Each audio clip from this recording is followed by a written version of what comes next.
how Achilles and Agamemnon quarreled over Briseis, and how Thetis persuaded Zeus to support her son.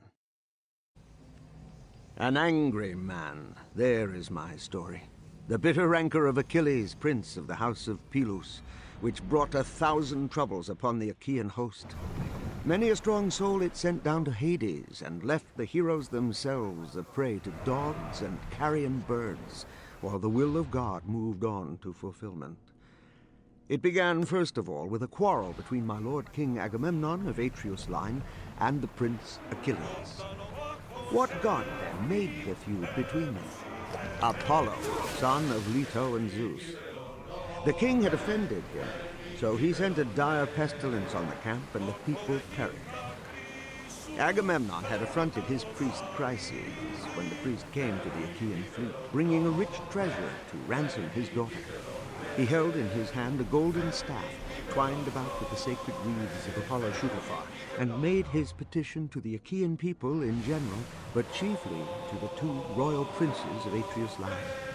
My lords, and you, their subjects, for you I pray that the gods who dwell in Olympus may grant you to sack Priam's city and to have a happy return home. But my dear daughter, set her free, I beseech you, and accept this ransom, and respect Apollo Shootaphar, the son of Zeus. Then all the people said good words, and bade them respect the priest and accept the ransom. But my lord King Agamemnon was not well pleased. He told the priest to be off, and in harsh words, too. Don't let me find you here any more, you. Don't stay now and don't come again, or else your staff and sacred wreaths may not protect you. The woman I will not release. She shall live to old age in our house far away in Argos, working the loom and lying in my bed. Begone now, don't provoke me, or it will be the worse for you. The old man was afraid and did as he was told. Silent, he passed along the shore of the murmuring sea, and when he came home he prayed earnestly to Apollo, Hear me, Silverbow, thou who dost bestride Chryse and holy Scylla, thou who art the mighty lord of Tenedos. O Sminthus, if I have ever built a temple to thy pleasure, if I have ever burnt for thee fat slices of bulls or of goats, bestow on me this boon. May the Danaans pay for my tears under thy shafts. Famous Apollo heard his prayer. Down from Olympus he strode, angry at heart. Carrying bow and quiver, the arrows rattled upon his shoulders as the angry god moved on, looking black as night. He sank upon his heel not far from the ships, and let fly a shaft. Terrible was the twang of the silver bow. First he attacked the mules and dogs. Then he shot his keen arrows at the men, and each hit the mark. Pyres of the dead began to burn up everywhere and never ceased. 9 days the gods' arrows fell on the camp. On the 10th day Achilles summoned all to a conference. The goddess Hera put this in his mind, for she was distressed to see the Danaans dying. And when they were all gathered together, Achilles rose up and spoke.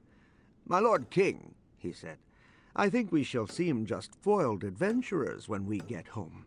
If, indeed, we get off with our lives, now you see war and pestilence alike to beat us. Come then, let us inquire of some prophet or priest, or even a diviner of dreams, for God it seems doth send our dreams, and let him tell us what has made Phoebus Apollo so angry. Does he find fault with us for prayer or for sacrifice? Does he desire the savor of sheep or goats without blemish, that he may spare us this pestilence? He said his say and sat down. Then uprose Calchas of Thestor, most excellent diviner of dreams, who knew what is and what will be and what has been in ancient days. He had guided the fleet to Ilios by the divination which Phoebus Apollo had taught him. He spoke to them from an honest heart, and said, Prince Achilles, whom Zeus delights to honor, you bid me explain the wrath of Lord Apollo Shootaphar. Therefore I will speak. Mark what I say, and swear me an oath that you will defend me with all your might in word and deed. For I think I shall provoke a man who rules all our people, one whom all the people obey. A king, when angry, always can be stronger than a common man. Even if he smothers his anger for the day, yet indeed he keeps a grudge long in his heart until he can pay it off. Consider, then, if you will hold me safe. Achilles answered, "Fear nothing, but speak the word of God which you know. For I swear by Apollo, whom Zeus delights to honor, to whom you pray, Calchas, when you declare God's word to the nation, no man, while I live and see the light, shall lay heavy hands on you in this feat, none of all the nation, not even if you name Agamemnon, who now claims to be first and best of us all." Then the seer took courage and spoke out. "He finds no fault with us, then, for prayer or sacrifice, but for his priest, whom Agamemnon affronted when he would not accept the ransom and set his daughter free. For his sake Shutafar has sent us trouble and will send, nor will he stay the noisome pestilence among our people until the king gives back to the father his lovely girl, unbought, unransomed, and sends a solemn sacrifice to Chryse. Then we may trust that the god will be appeased." No sooner had he sat down than up rose my lord King Agamemnon in his majesty. He was displeased. The dark places in his heart were full of resentment. His eyes were like flashing fire, and he began by rating Calchas. "Prophet of evil, you have never had a decent word from me. It is always your delight to prophesy evil.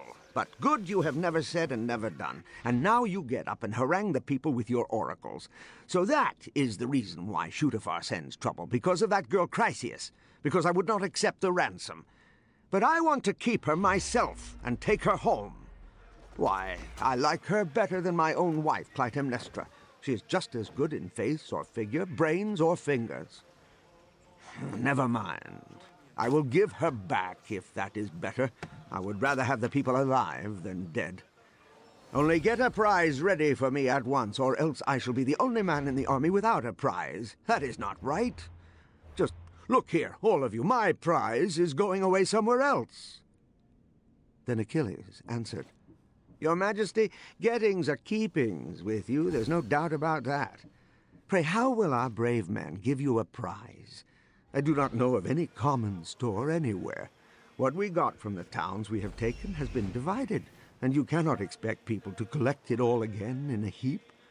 For the present, then, give the girl up to the god, and we will pay you threefold or fourfold if Zeus ever allows us to sack the proud city of Troy." King Agamemnon answered, "None of that. You may be a great man, Achilles, you may be more than a man, but do not try cheating. You will neither cajole me nor persuade me.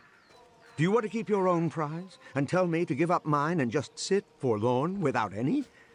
If our brave men will give me a prize and satisfy me that I get as much as I give, well and good. But if they will not give, then I will take. I'll come to you, or to Aeus, for a prize, or Odysseus, and away I'll go with my gettings. Then it will be his turn to be angry. But we will see about that later. For the time being, let us launch a good ship and find a special crew and put Chryseis on board. And let one of the princes from our council be in charge, Aeus, or Idomeneus, or Prince Odysseus, or yourself, my young friend, you terror of the world. You shall pacify Shutafar by making sacrifice." Achilles scowled at him and said, "Ha! Greedy heart, shamelessness in royal dress. How could any man be willing to obey you, whether on some errand or in the battlefield?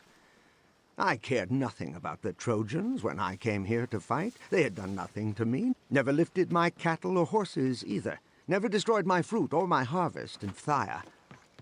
Too many hills and forests between us, and roaring seas.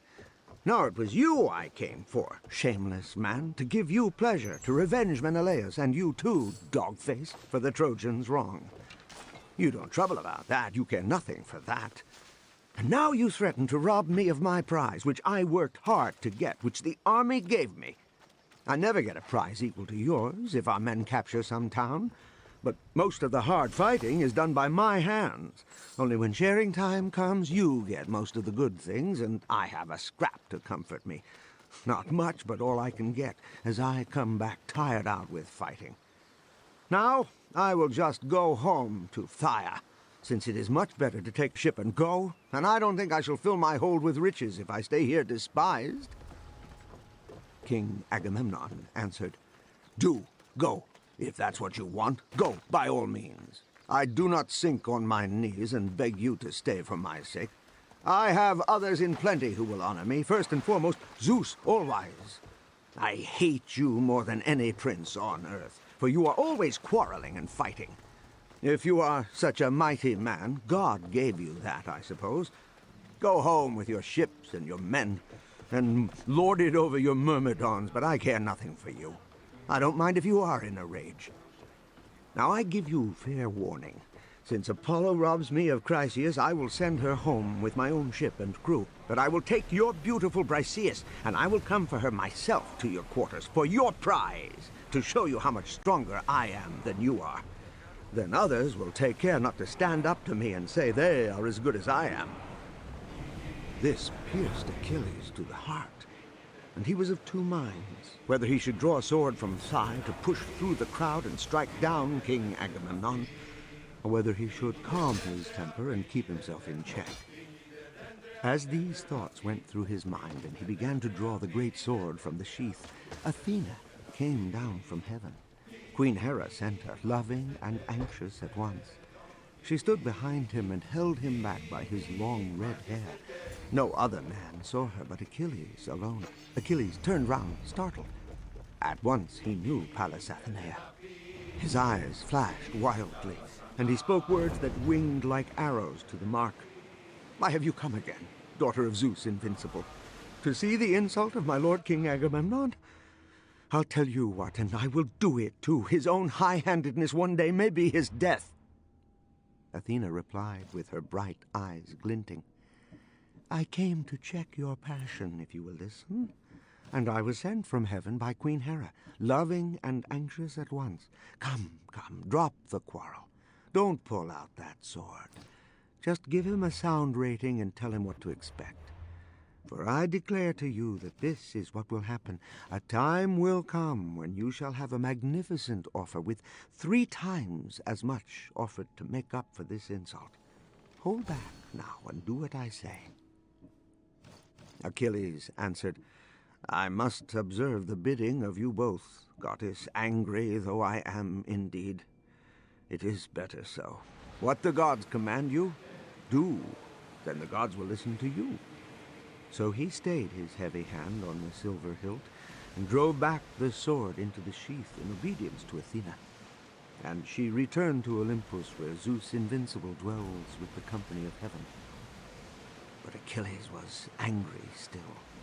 Once more he addressed the king in violent words. You drunkard, with eyes like a bitch and heart like a fawn. You never arm yourself with your men for battle. You never go out on a raid with the fighting men. No pluck in you for that.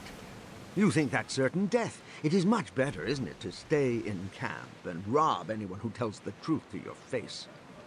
The king feeds on his people, for they are a worthless lot. Or else, my lord, this would be your last outrage. But one thing I will tell you, and take my solemn oath.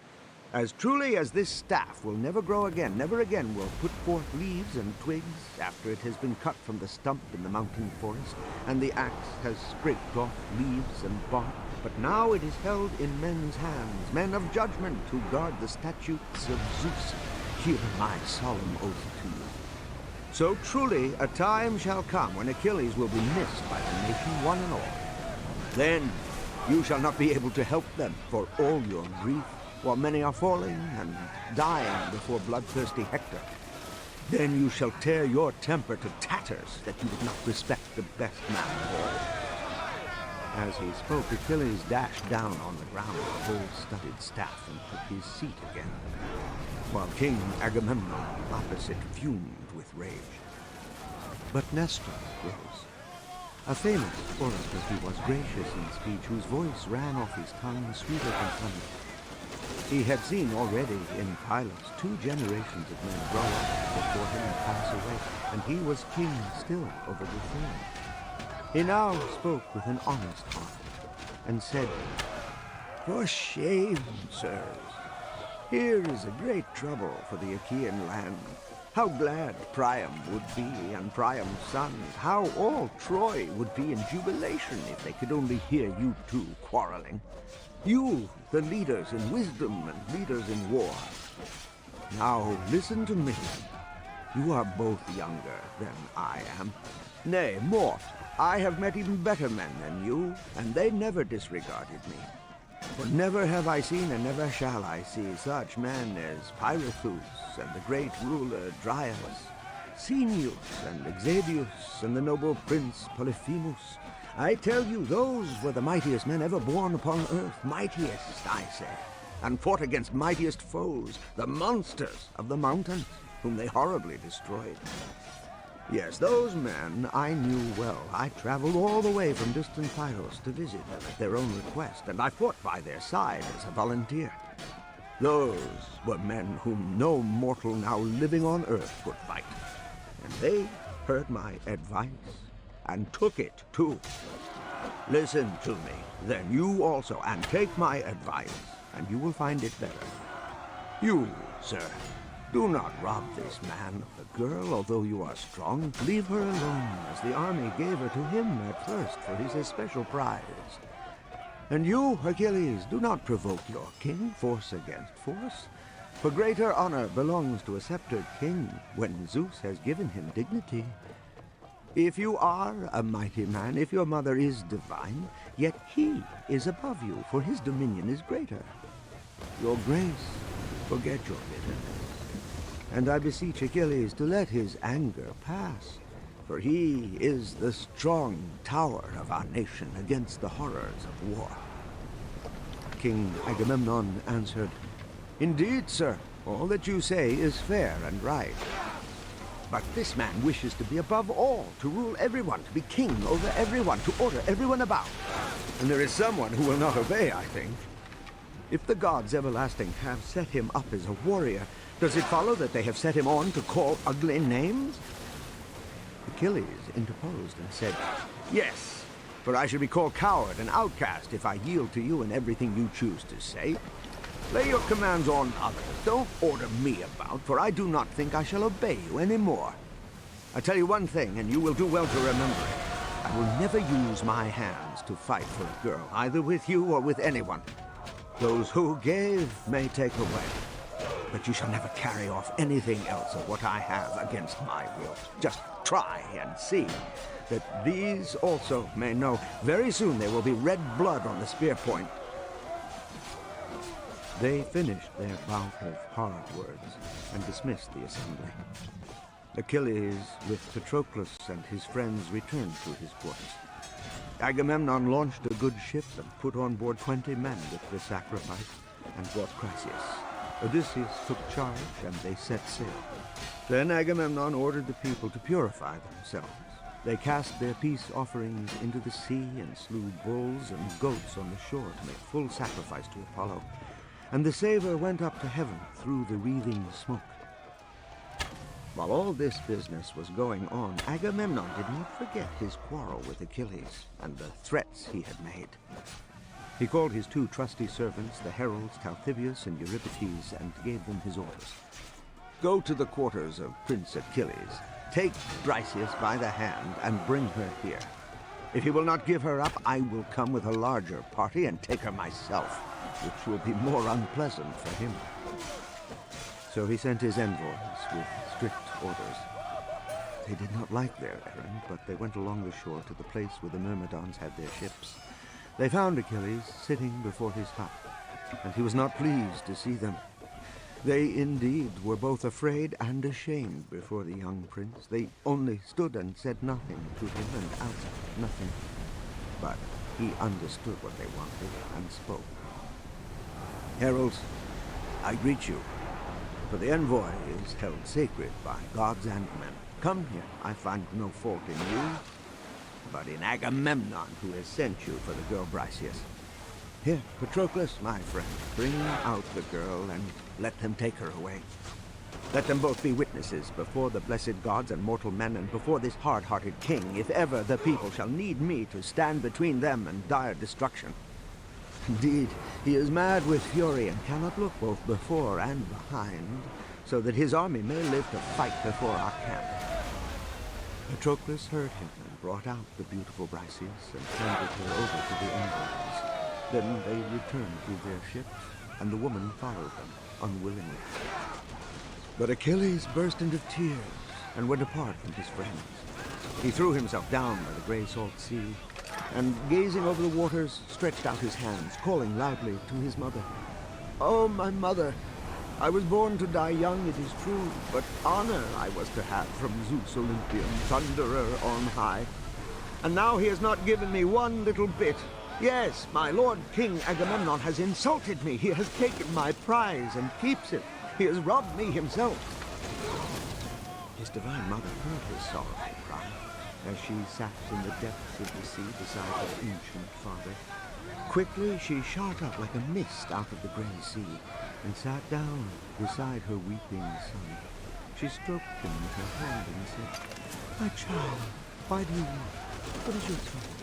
Tell me, don't hide it, then we shall both know." Achilles answered with a deep groan. "You know.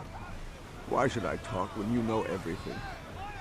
We attacked Thebe, Aeetion's famous city. We sacked the place and carried off everything. The spoil was divided, and they chose for Agamemnon a beautiful girl, Chryseis. Chryseis, the priest of Apollo Shootaphar, came to our camp with a heap of treasure to ransom his daughter. He carried a golden staff twined about with the sacred reeds of Apollo Shootaphar, and made his prayer to the whole people, but especially to the two royal princes. All the people spoke good words and told them to respect the priest and accept the ransom. But my lord Agamemnon did not like it. He told him to be off, and rudely too. The old man went away very angry and prayed to Apollo. The god heard him, for he loved the man dearly. He shot us. The deadly shafts fell all over our camp. The people died in heaps. Our prophet knew what it meant and told us Shootafar's mind. I stood up at once and advised them to pacify the god. But the king fell in a rage and threatened me. And now he has made good his threat. They are sending a ship to Chryse with offerings for the god, and the heralds have just gone from my hut and taken away the girl Briseis, whom the people had given to me. Do help your son, if you can. Go to Olympus, pray to Zeus, if you have ever pleased him and served him by word or deed. How often have I heard you boasting to father at home, telling how you saved Cronian Thundercloud from violence and ruin, all by yourself, when there was a conspiracy in heaven?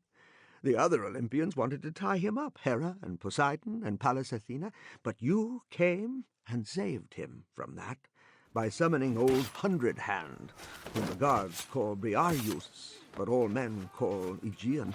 He is stronger than his own father. Hundred Hand came in and sat down beside Zeus, triumphant. The blessed gods were frightened and did not tie him up. Remind him of that, mother. Fall down and clasp his knees. See if he will help the Trojans and drive the Achaeans back to their ships with slaughter. Let them enjoy their king. Let his gracious majesty King Agamemnon know his own delusion when he would not respect the best man of all." Then Thetis answered as the tears ran down her cheeks. "Oh, my poor child, why did I ever bring you up for such a dreadful fate? Why could you not have stayed behind? Why could you not have been spared tears and tribulation? Since your life is but a minute, no long day indeed. But now you have both a speedy doom and sorrow beyond all men. Indeed, it was a cruel fate you were born for. Very well, I will tell your story to Zeus Thunderer. I will go myself to snowy Olympus and see if I can persuade him. Be sure now to stay beside your ships, and be as angry as you like, but keep clear of battle altogether. For Zeus went yesterday to the ocean stream on a visit to the pious Ethiopians for a feast, and all the other gods with him. But he will be back in 12 days, and then I will go at once to the brazen halls and make my prayer. I think I can persuade him." And there she left him, brooding over the loss of his beautiful Briseis, whom they had torn from him against his will. But Odysseus came safely to Chryse with his holy offerings. They entered the deep harbor and furled the sails and stowed them below. Quickly they lowered the mast into the crutch and rowed the ship to her moorings, where they dropped the anchor stones and made fast the hawsers. Then they landed and carried out the offerings for Apollo Shootaphar. Chryseis landed also, And Odysseus led her to the altar and gave her into her father's arms with these words, "Chryses, my lord Agamemnon has sent me to bring your daughter back, with a holy offering for Phoebus on behalf of the Danaans, that we may propitiate the Lord who has lately sent mourning and trouble upon the people." He gave her into her father's arms, and he received his daughter with joy. The men quickly set the holy offerings around the altar, then washed their hands and took up the barley grains. Chryses lifted up his hands and prayed aloud, "Hear me, Silverbow, thou who dost bestride Chryse and holy Scylla, thou who art the mighty lord of Tenedos. Verily thou hast heard my prayer and done me honor and smitten hard the Achaean people. Grant me now again this boon. Even now save the Danaans from this dire pestilence." So he prayed, and Phoebus Apollo heard his prayer. And when they all had prayed and cast the barley grains, they first drew back the heads and killed and flayed, carved out the thigh slices and rolled them between pieces of fat, and laid more raw flesh upon them.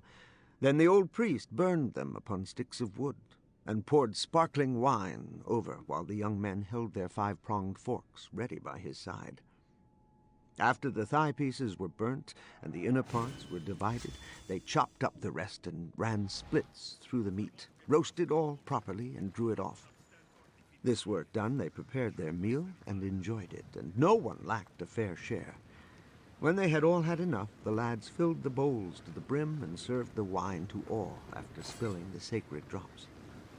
So all day long the young men of Achaea appeased the god with sweet music, singing the healer's chant, a hymn to the far worker, and his heart was glad to hear. When the sun set and darkness came, they lay down to rest beside their moorings. But as soon as dawn showed her rosy fingers through the mist, at once they rose and sailed for their own camp. Apollo Farworker sent them a following breeze. They lifted the mast and spread the white sails. The wind filled the great sail. The purple wave swished and toppled against the stem. The ship ran free on her way over the waters.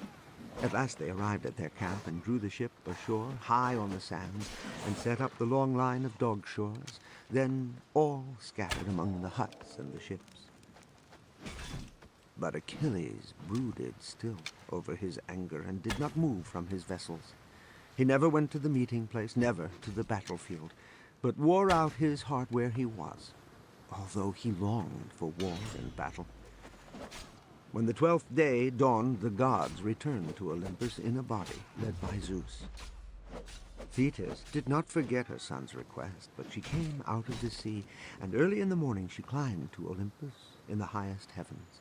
She found all-seeing Cronades sitting apart from the rest on the topmost peak of craggy Olympus. There she knelt before him, and threw her left arm about his knees, catching his chin with the right hand as she made her prayer. "O Father Zeus, if ever I have served you by word or deed, grant me this boon. Give honor to my son. He of all others is to die an early death, but now see how my lord Agamemnon has insulted him. He has taken his prize and keeps it. He has robbed my son himself.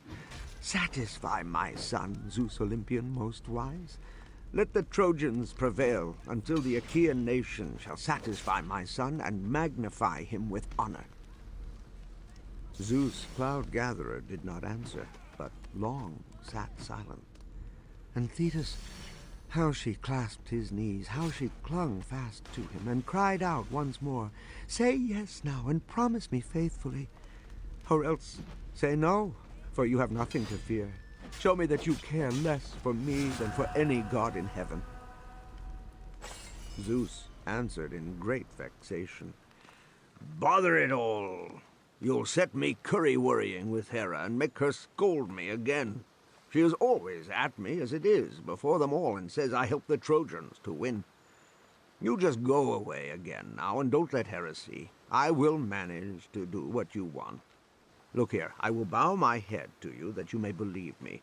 That is my sure and certain sign here among us. When I bow my head, my word can never be recalled, and never deceive, and never fail." As he spoke, Cronion bowed his black brows. The Lord's ambrosial locks swung forward from his immortal head, and high Olympus quaked. So they had their talk and parted. Thetis dived from radiant Olympus into the deep sea, and Zeus entered his own hall. All the gods rose up from their seats to receive their father. Not one of them dared to sit still, but all rose up to greet him. So he took his seat upon his throne. But Hera had seen. She knew there had been a confabulation, and a visit from Silverfoot Thetis, the daughter of the Old Man of the Sea. She lost no time in scolding at Zeus Cronion. "Who is it this time?" she began. "Who has been confabulating with you now, you deceiver? You always like to go behind my back and make secret plans and lay down the law. You never would tell me a word of your notions if you could help it." The father of men and gods made answer. "My dear Hera, do not expect to know everything I say. You must not expect as much as that, although you are my wife. Whatever is proper for you to hear, you shall be the first to hear before any in heaven or earth. But when I choose to consider things by myself, do not be inquisitive and ask questions about everything." Queen Hera said at once, opening her fine eyes, "Oh, you dreadful creature! What a thing to say! I inquisitive? I ask you questions? I never did such a thing in my life. I just leave you alone and you decide whatever you choose. But I am dreadfully afraid this time. I can't put it out of my mind that you may be cajoled by Silverfoot Thetis, that daughter of the Old Man of the Sea. Early this morning she was kneeling and clasping your knees. I suppose you bowed your head and promised faithfully to honor Achilles and kill crowds on the battlefield." Zeus Cloud-Gatherer answered, "You are a strange creature, always supposing, always watching me. But you shall gain nothing by it. You will only make me dislike you more, and that will only be more unpleasant for you. If this is, as you say, it must be my pleasure. Silence, please, and sit down, and do what I tell you. All the gods in Olympus will not help you if I come near and lay my heavy hands upon you." This frightened the queen. She sat down in silence and took herself in hand. But the other gods were disturbed, and Hephaestus, the master craftsman, was the first to speak. He took his mother's side and said, "Bother it all, it is really too bad if you two quarrel like this about mortals and make a brawl among the gods. What's the pleasure in good fare with bad manners everywhere? My advice to my mother is this, and she knows it is good. Give way to dear Father Zeus, and don't let Father scold any more and spoil our breakfast. What if Olympian Flash Lightning choose to knock us out of our seats? He is much stronger than we are. Come now, speak him fair and gentle. Olympian will be kind in 1 minute." Then he jumped up and put a double cup in her hand, saying, "Be patient, mother dear, bear it patiently, although it hurts. I love you, and I don't want to see you beaten before my eyes. I shall not be able to help you then, however sorry I am, for Olympian is hard to tackle. Once before I tried to help you, and he caught me by the leg and threw me from the threshold of heaven. All day long I fell, and at sunset down I came in Lemnos, with very little breath left in my body. There I fell, and the Sintians looked after me." Queen Hera smiled at this, and smiling received the cup from her son's hand. Then he drew sweet nectar from the bowl and carried it to all the gods, moving round rightways. Laughter unquenchable rose among the blessed gods when they saw Hephaestus, butler, puffing about the hall. So they feasted all day until sunset, and there was no lack. Plenty to eat and drink, a splendid harp with Apollo to play it, and the Muses singing turn by turn in their lovely voices. But when the bright light of the sun sank down, they went each to his room for sleep. For the famous Crookshank Hephaestus had built them each a chamber by his clever skill. And Zeus Olympian Flash Lightning went to his own bed, where he used to sleep sound when slumber came upon him. Into that bed he climbed and slept, with Queen Hera by his side. Book 2. How a dream came with a message from Zeus. and how the Achaeans debated in their camp the names and numbers of the two hosts.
all others, both gods and to his own bed, where he used to sleep sound when slumber came upon him.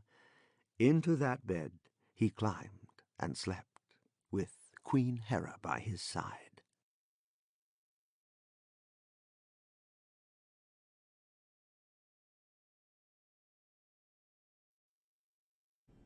Book 2. How a dream came with a message from Zeus, and how the Achaeans debated in their camp. The names and numbers of the two hosts. All others, both gods and men, slept the whole night long. But Zeus could not sleep, for he was pondering how he could destroy crowds of men on the battlefield and cover Achilles with glory. It seemed to be the best plan to send a bad dream to King Agamemnon, so he called one and spoke plainly and to the point. Away, bad dream. Go to the Achaean camp, enter the hut of King Agamemnon, and tell him exactly what I say. Bid him arm the Achaeans with all haste, for now he may take the city of Troy. The Olympians are no longer divided. Hera has now bent them all by her entreaties, and troubles hang over the Trojans. Away went the dream. Quickly he flew to the camp, and made his way to King Agamemnon's hut, where he found the king deep in blissful sleep.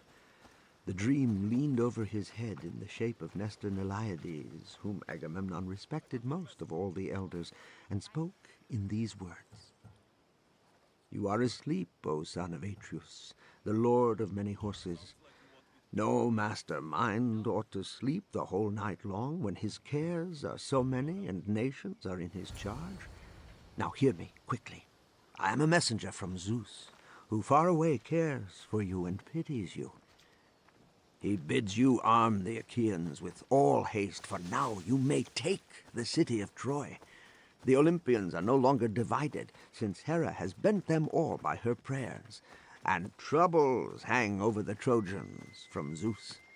Be sure to keep this in your memory, and forget not when honey-hearted sleep shall leave you. Then the dream departed and left him there, believing what was destined not to be done. For he thought he would take Priam's town on that day, foolish man. And he knew not what Zeus meant to do, for Zeus was yet to bring more sorrow and groaning upon Trojans and Danaans both, before the war should end. The king awoke with the divine voice echoing about him. He sat upright, and slipped into his fine soft tunic, and threw a wide cloak about him. Next he laced his boots, and slung the silver-studded sword over his shoulders. Then he took up the scepter of his fathers, which had been handed down from generation to generation, and holding this, he made his way among the ships. By this time dawn had come to high Olympus, proclaiming to Zeus and the gods that it was light. And the king commanded his heralds to use their good lungs and summon the people to meeting. They cried their summons, and the people came quickly. But first the king held a council of the elders beside the ship of Nestor, and when these were gathered, he proposed a clever plan. Listen, friends, he said. A dream from heaven appeared to me last night. He was exactly like Nestor in looks and voice, and he stood by my head and said, You are asleep, son of Atreus, the lord of many horses. No master mind ought to sleep the whole night long when he has so many cares and nations are in his charge. Now hear me quickly. I am a messenger from Zeus, who far away cares for you and pities you.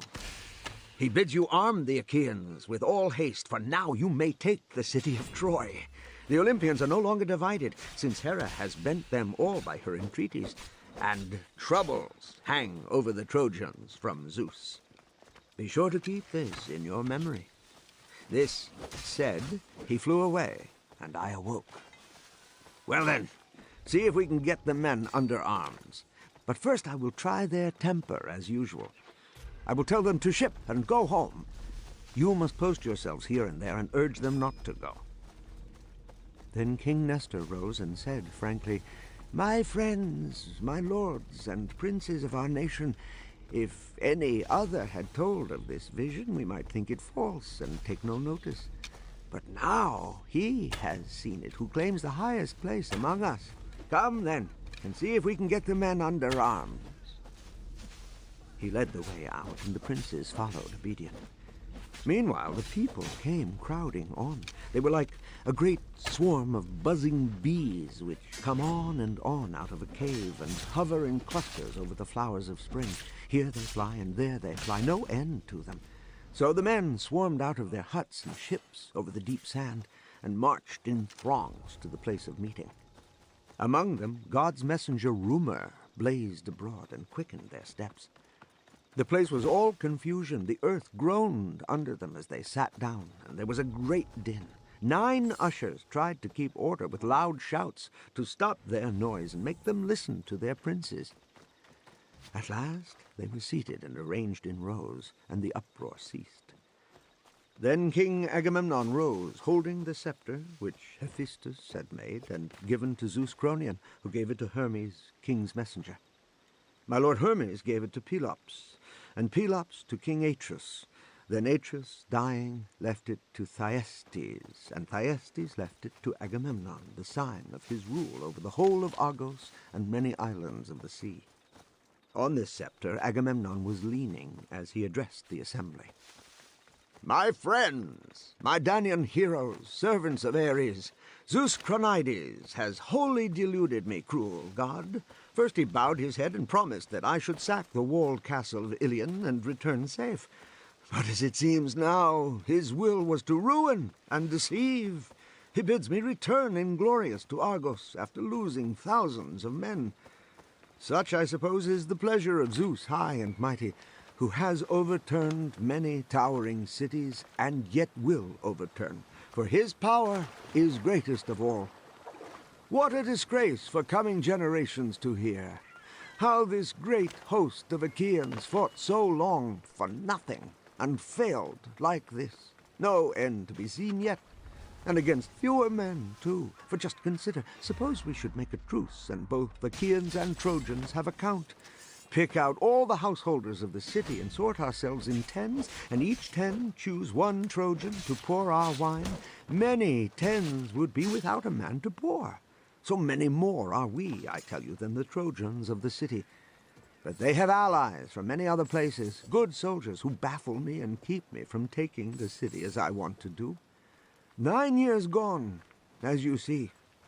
Thanks to Zeus, our ship's timbers are rotten, as you see, and rigging loose. Our wives and children, I suppose, are sitting at home and waiting for us. And here is the work we came to do undone like this. Well, I will tell you what we must do now. Let us go on board and sail home again, for Troy we shall never take. These words excited the great multitude who had not been present at the council. The assembly was stirred like the long billows of the Icarian Sea when a sudden squall from east or south has burst out of the clouds of heaven. Then, as a strong west wind stirs a deep cornfield, rustling the ears and bending them low, so all that gathered was stirred. With loud clamor they rushed towards their ships. The dust rose under their feet and hung over them in clouds. They shouted to one another to get hold of the ships and draw them down into the sea. They cleared out the running ways and knocked away the dog shores. Their noise went up to the heavens as the multitude pressed for home. And they would have gone, fate or no fate, if Hera had not observed it. She called Athena and said, Bless us all, Atritone. Look there, you daughter of Zeus Almighty. Is this to be the end? Are they to go like this, sailing over the sea for home, and leave the boast to Priam and his people? Leave their own Argive, Helen, after losing so many lives in this foreign land, to get her back? Go now to the camp. Speak to each man in your kindly way. Hold them back, and keep them from launching their ships.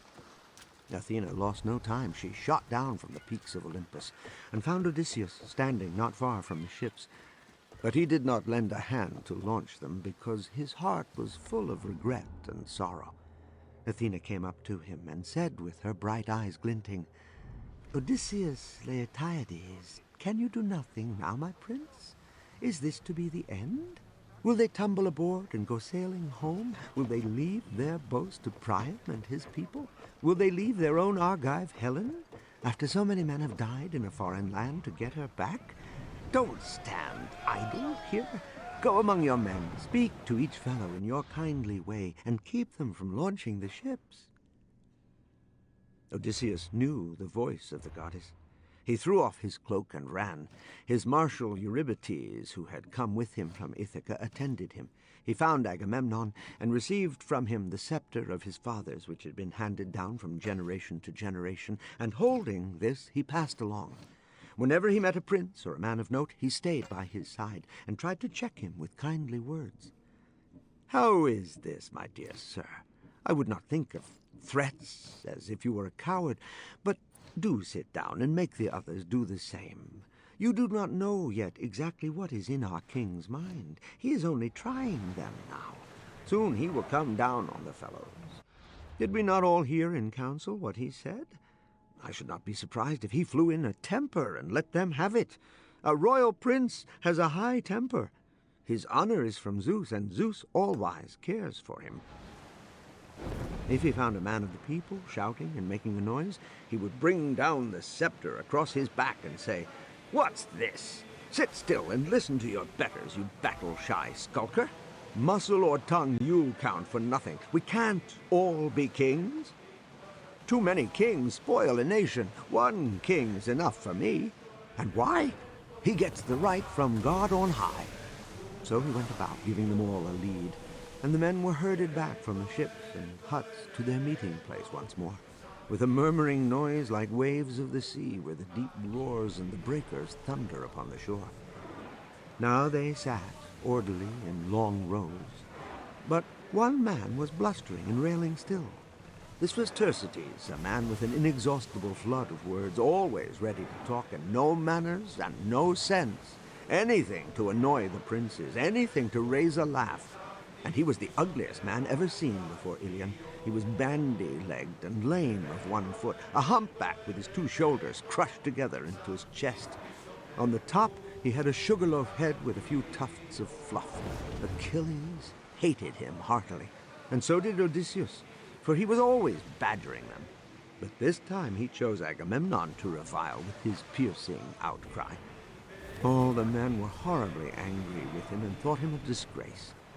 But he shouted aloud his insults against Agamemnon. "Your Majesty, what's wrong now? What do you want now?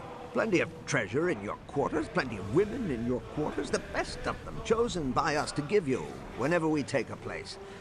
Or is it more gold you want, which some gentleman will bring you out of Ilios to ransom his son, when I caught him, or some other fellow did, and brought him in fast bound?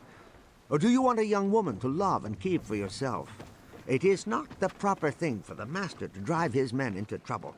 You fellows are all softies, disgraces, a lot of women, not men at all.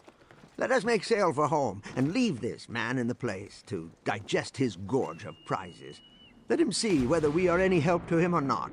Look how he has insulted Achilles, a much better fellow than he is. Took his prize and keeps her, robbed the man himself. But there's not an angry thought in Achilles. He is a gentle one. Or else, Your Majesty, this would be your last outrage." There was a fine, ranting speech against Agamemnon, king of men. Odysseus was by the man's side in a moment and frowned as he mercilessly told him off. "You are a great orator, Thersites, we know, ready to say anything, but hold your tongue now. You had better not defy princes in a minority of one. I declare you are the vilest man of all those whom our royal captains brought to Ilios. Then you should be the last man to take a king's name in your mouth and pour out insults on him and think of going home. We do not yet know clearly how things will turn out, whether good or evil will go with our homeward voyage. And so you sit here and revile my lord King Agamemnon because the fighting men give him a handsome share of the spoil. A regular jeering speech. Listen to me, and don't make any mistake about it. If I find you playing the fool again like this, may the head of Odysseus no longer sit on his shoulders, may I no longer be called the father of Telemachus, if I don't strip the clothes from your body, strip off the cloak and shirt that cover your nakedness, and send you off to the ships roaring with pain after a good sound drubbing." With this he brought down the scepter with a whack between the man's shoulders. He shrank down, and great tears fell from his eyes as a blood-red wheal showed up across his back. He sat down, terrified, and wiped his eyes with a helpless look in great pain. Then all forgot their troubles and burst into merry laughter, and you might hear one say to another, "Ha ha! Odysseus has done us many a good turn, good lead in council, good lead in the field, but he never did us a better turn than this. Now he has stopped this damn word-slinger from his speechifying.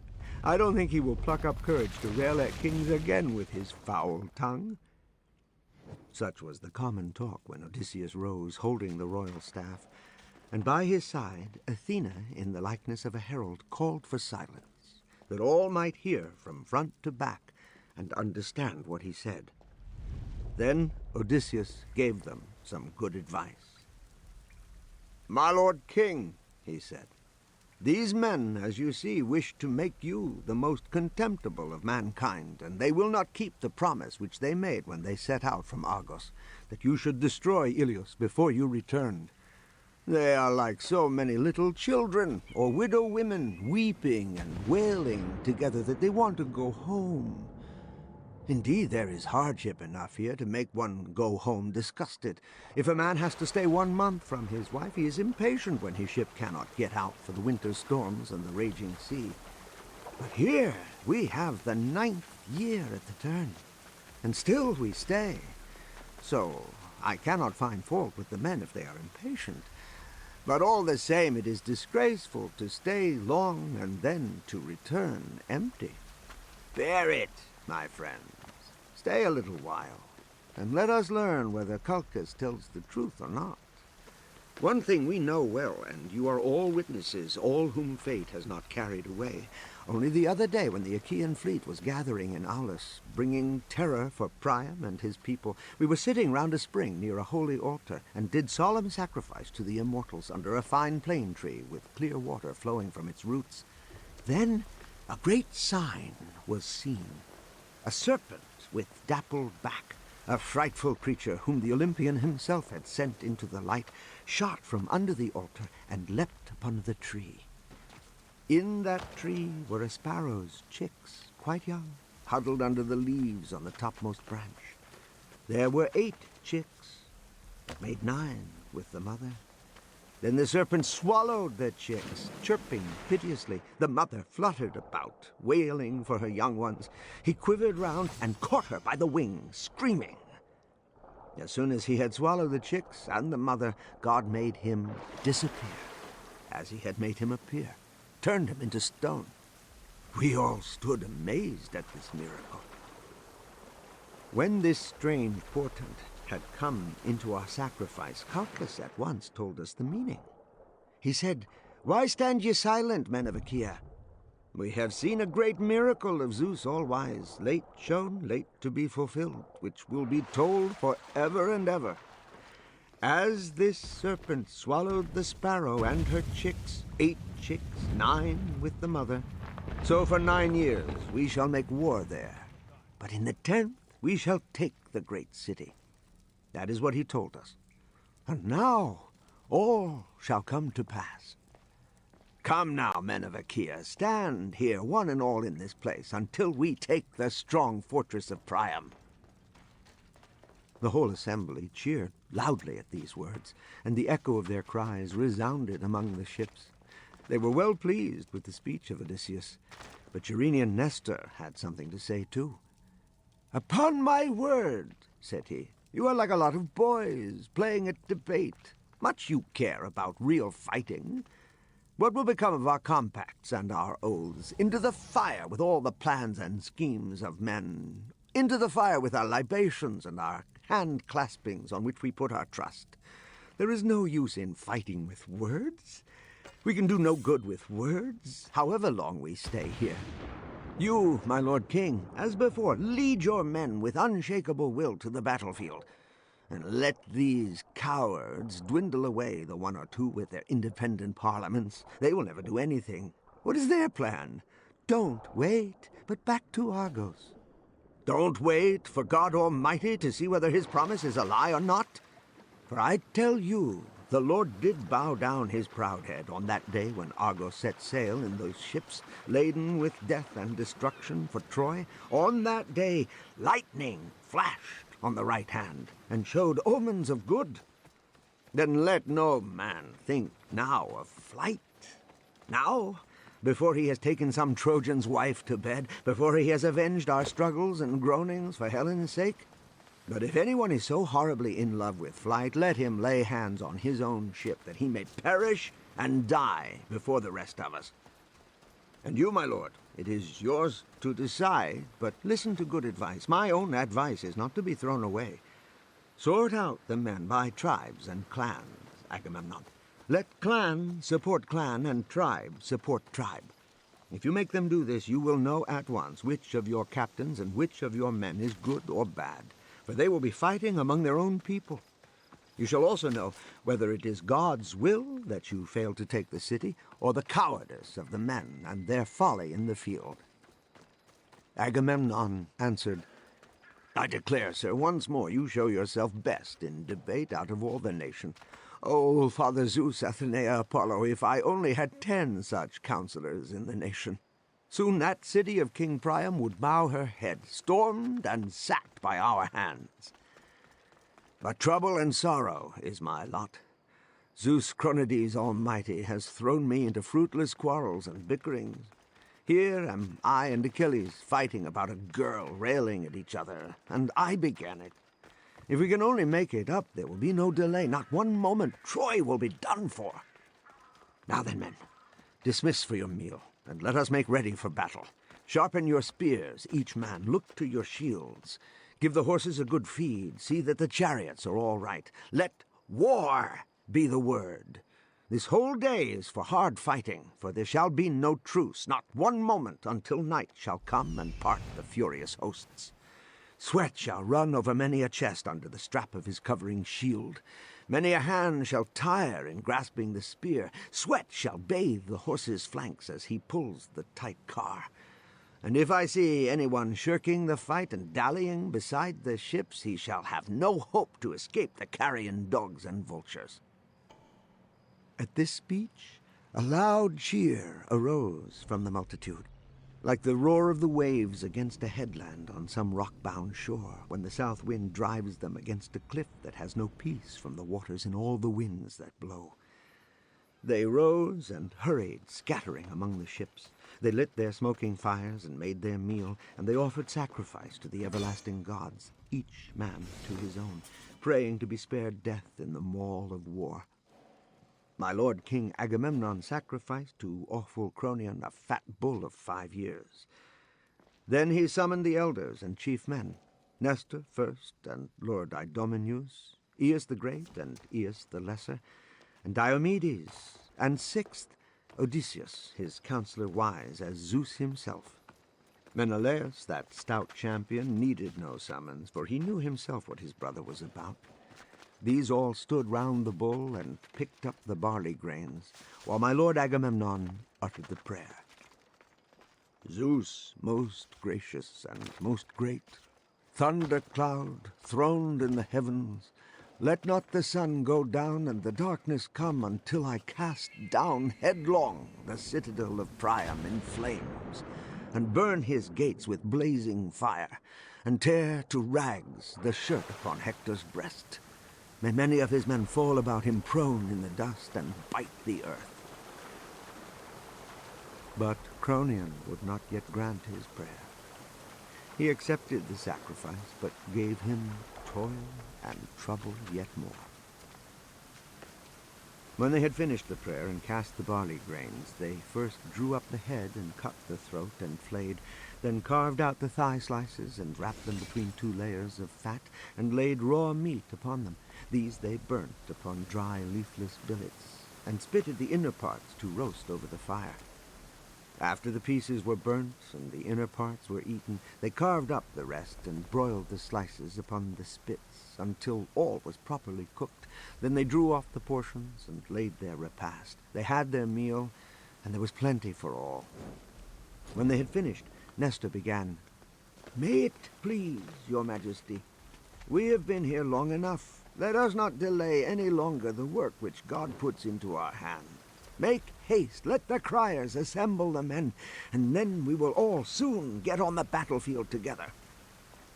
Agamemnon made no delay. He sent out the criers at once to sound the call for battle, and the army was soon assembled. He and his staff of princes were everywhere, arranging the men in their sections. With them went Athena, holding her goatskin tippet, precious, unfading, incorruptible, with 100 dangling tassels of solid gold, neatly braided, worth each 100 oxen. Through the host she passed, dazzling them with the vision, and filling each heart with courage to wage war implacable and unceasing. In a moment, war became sweeter to them than to sail back safely to their own native land. As a ravening fire blazes over a vast forest on the mountains, and its light is seen afar, so while they marched, the sheen from their forest of bronze went up dazzling into high heaven. As flocks of wildfowl on the wing, geese or cranes or long-necked swans, fly this way and that way over the Asian meadows and about the stream of Caistrios, proud of the power of their wings, and they settle on and on, honking as they go until they fill the meadow with sound, so flocks of men poured out of their camp onwards over the Scamandrian plain, and the ground thundered terribly under the tramp of horses and of men. There they stood on the flowery meadow of Scamandros, in tens of thousands, as many as the leaves and flowers that bloom in the season of the year.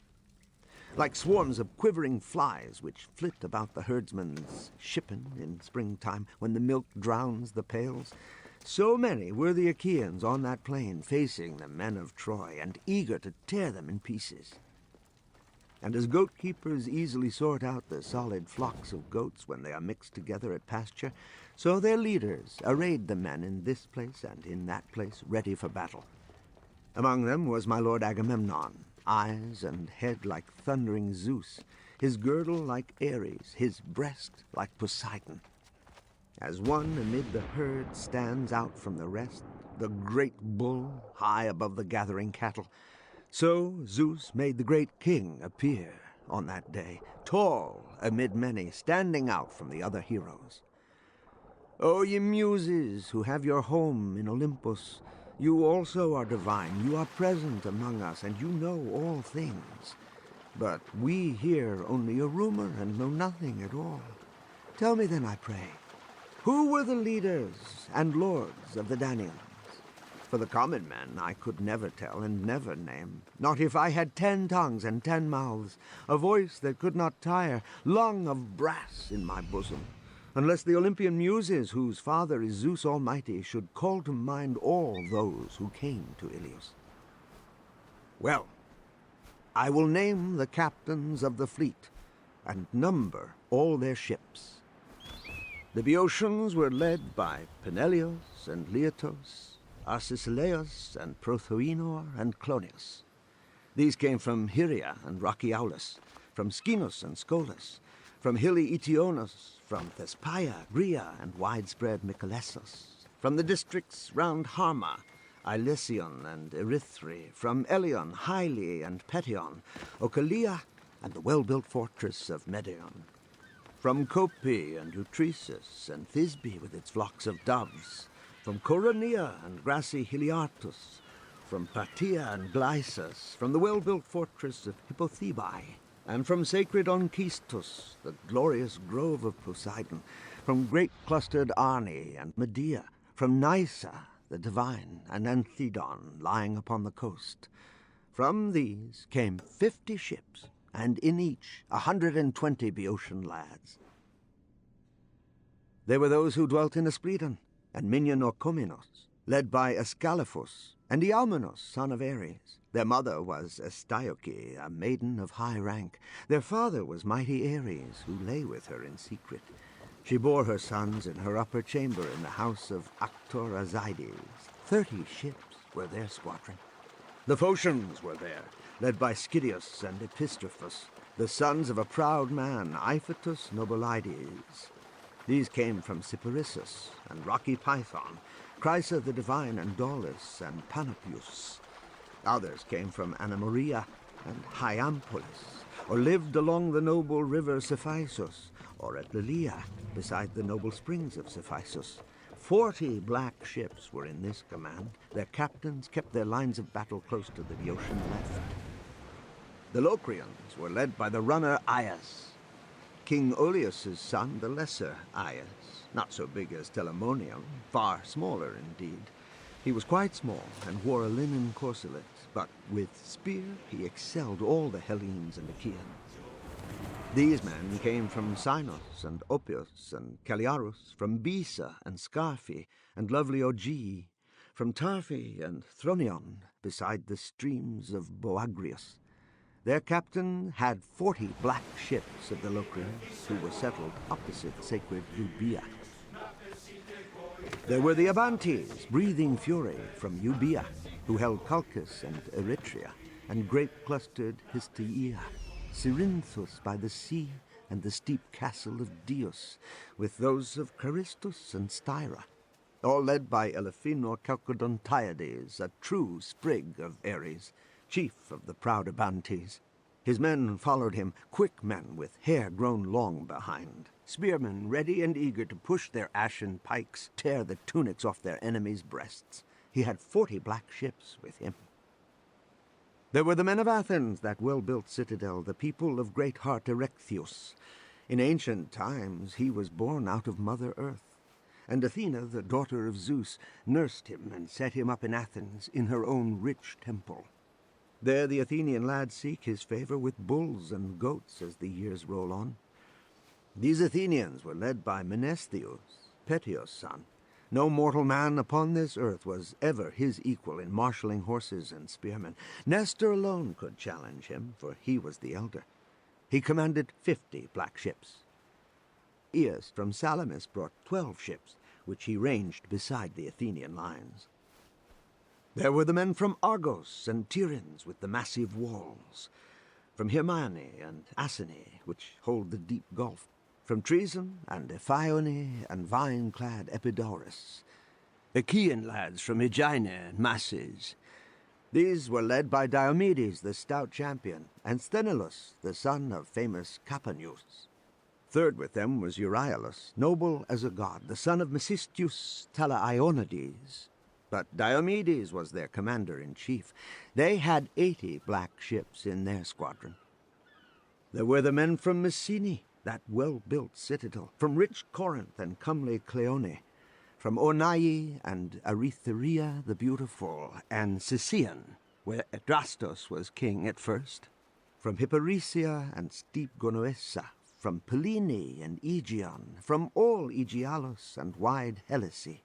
These were led by King Agamemnon Atrides, 100 ships. His men were the most and the best of all, and he was among them himself in bronze armor, proud and conspicuous, because he was the best, and his people the most. There were the men from Lacedaemon, with its wide valley and long ravines, from Pharis and Sparta and dove-haunted Messi, from Brycia and beautiful Ogei, from Amyclae and Helos, the castle by the sea, from Laius and from Aetalus.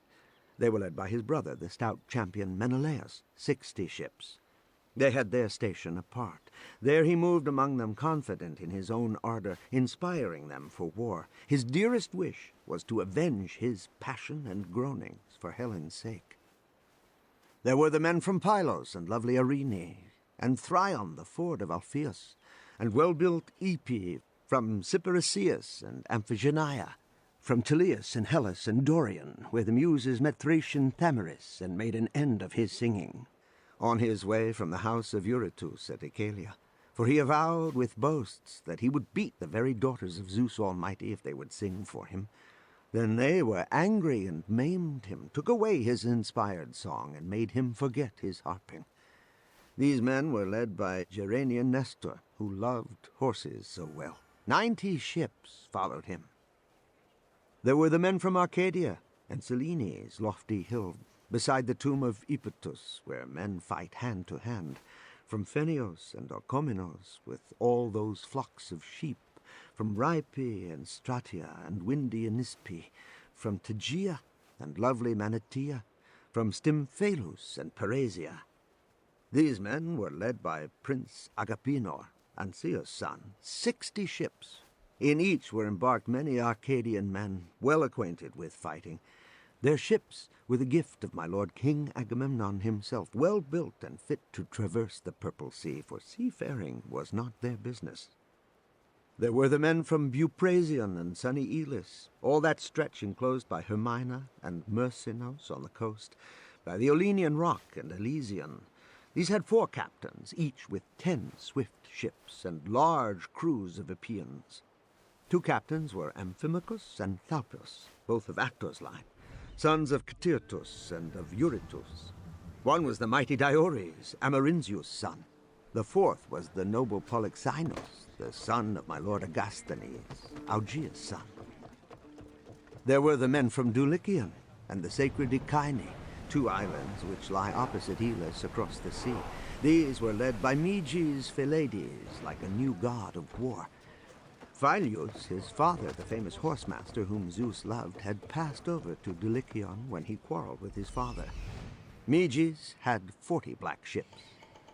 But Odysseus led the proud Cephallenians, who were settled in Ithaca, and Neriton with its quivering trees, in Crosilia and rugged Aegyptus, at Zakynthus and in Samos, all about, and they held the mainland opposite these islands.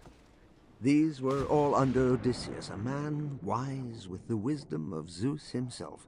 12 ships he had, all with vermilion cheeks.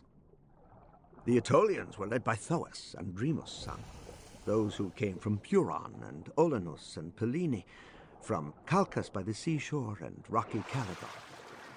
For the sons of proud Oeneus were no more, nor he himself, and red-headed Meleagros was dead, whose lot had been to rule over the Aetolians. Thoas had 40 black ships. The Cretans were led by Idomeneus, the famous spearman. They came from Knossos and Gortys, the walled city, from Lyctus and Miletus and chalk-white Lycastos, from Phaestos and Rhytium, flourishing cities both, and others from the 100 cities of Crete. These were led by Idomeneus the spearman and Meriones, one like death-dealing Enyalius in person. They had 80 black ships under them. Tlepolemus, a great handsome man and a son of Heracles, brought out of Rhodes 9 ships of sturdy Rhodians, who came from the 3 districts of Rhodes, Lindos, Ialissos, and chalk-white Chimera. Their leader, Tlepolemus, was a famous spearman. His mother was Astyochea, whom Heracles brought out of Ephyra, from the river Selleis, after he sacked many cities of lusty young fighting men. But as soon as Tlepolemus grew up, he killed his father's uncle Licymnius, the sprig of Ares, who was then growing old. At once he built ships and gathered a great company and took flight over the sea, for he had been threatened by the other son and the grandson of his puissant father. He suffered much on his travels, but came at last to Rhodes. There his people settled in 3 tribal divisions. They were dear to Zeus, the lord of both gods and men, and he poured out infinite wealth upon them. Nireus, again from Cyme, brought 3 ships. Nireus, the son of radiant Aglaea and gracious Carapus. Nireus, the handsomest man of all the host before Troy, next to the admirable Achilles, but he was feeble, and few followed him. There were the men from Nisyrus and Crapathus and Cassos, from coast the city of Eurypolus and the Calydnian islands. These again were led by Pheidipus and Antiphos, 2 sons of King Thessalus, whose father was Heracles. They had a squadron of 30 ships. Now again there were those from Pelasgian Argos, from Alos and Alope and Trechis, from Phthia and Hellas, the land of lovely women. These were named Myrmidons and Hellenes and Achaeans. There were 50 ships of these led by Achilles. But these had no mind for the din of battle when there was no one to lead them to their place, for Prince Achilles lay idle beside the ships, angry for the loss of beautiful Briseis, whom he had chosen out of Lyrnessus after a hard fight. When he had destroyed Lyrnessus and the walls of Thebe, and cut down Mines and Epistrophus, the 2 warlike sons of King Euenus Lepeiades, That is why he lay idle in sorrow. But he was soon to rise up again. There were the men from Philice and flowery Pyrasus, the precinct of Demeter, from Iton, mother of sheep, from Antron by the seashore, and Ptilius in the grassy meadows. These again had been led by Protesilaus the warrior while he yet lived. But by that time he was deep in the black earth. His wife was left in Philice, tearing her 2 cheeks for woe, with the house only half finished.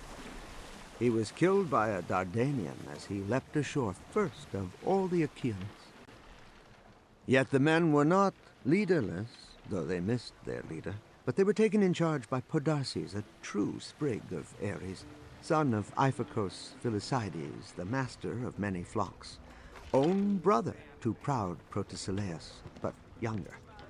Protesilaus was older and a better man of war, but the men did not want a leader, though they missed the good man they had lost. He had 40 black ships in his squadron. There were the men from Phyre beside the Bebian lake, from Boibe and Glaphyre, and well-built Aeocus. These, in 11 ships, were led by Eumelos, the beloved son of Admetos, whose mother was the noble Alcestis, most lovely of Peleus's daughters. There were the men from Methone and Thaumacia, from Melibea and rugged Olyzon, led by the master bowman Philoctetes in 7 ships. 50 oarsmen were in each ship, all expert with the bow. But Philoctetes lay in an island, suffering dreadful pain in sacred Lemnos, where they had left him behind, tormented by a horrible wound from a poisonous serpent. There he lay in suffering. But the Argives were soon to remember my lord Philoctetes. Nor were his men leaderless, though they missed their leader, but they were taken in charge by Medon, the bastard son of Oileus and Rhene. There were the men from Tricca and Ithome amid the hills, and from Icalia, the city of Eurytos. These were led by the 2 sons of Asclepius, Podalirius and Macedon, good physicians both. Their squadron was 30 ships. There were the men from Omenius, and from the fountain Hipporia, and from Asterion and the white crags of Titanos, led by Eurypylus, the fine son of Euaemon. 40 black ships were his. There were the men from Agissa and Gertone, from Orthe and Elone and white Oloosson. These were led by Polypetes, that trusty fighter, the son of Pirithous, whose father was Zeus immortal. His mother, Hippodamia, conceived him on that very day when Pirithous punished the shaggy monsters, when he drove them out of Bilion, away to the Ethrices. He was not alone. With him was Leontius, that true sprig of Ares, the son of proud Coronis Caeneades, and they had 40 black ships. Gunios from Cyphus had 40 black ships.